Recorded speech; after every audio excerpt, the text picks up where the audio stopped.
In which all situation can I wear a gemstone connected with Ketu?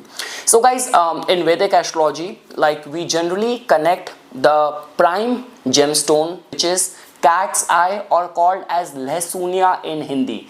Now comes the question that in which all situation a person can wear the cat's eye stone. So guys, let's say for example, if you are very spiritual, if in your chart Ketu is placed in water houses, like Ketu is placed in the 4th house, it is placed in the 8th house, 12th house, even if it is placed in the 9th house, then this is considered as a good placement of the Ketu. If it is also placed in the Jupiterian signs like Sagittarius or Pisces, that is also a good placement of the Ketu. And let's say for example, if ever since the Ketu Dasha has started, it has completely started denying you of the fruits of that house. Like let's say for example, if Ketu is placed in the 2nd house, Ketu is placed in the 11th house, suddenly there is a cut in your income, the flow of the income has completely gone down. Or let's say for example, if Ketu is placed in the 7th house, suddenly that person has got that sense of detachment towards the marriage, towards his partner. So in those kind of cases, see guys, Ketu is a very spiritual planet.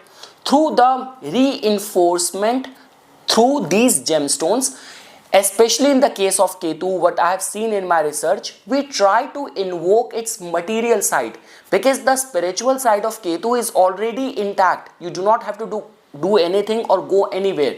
We say that people who are in the influence of the Ketu, all the herbal, organic, Ayurvedic treatments work best for these people. Staying close to the nature works best for these people. But obviously we live in a day and age where we have to fulfill our material duties and responsibilities as well. So what I have seen in my research, that let's say for example, if the life is going through major upheavals, the person is actually acting very impulsive, very headstrong, very rash, or native is a victim of circumstances, then in those cases, exceptionally in the case of the Ketu, we try to invoke its material side or appease the ferocious side of Ketu through wearing this gemstone called as the cat's eye or the Lehsunia.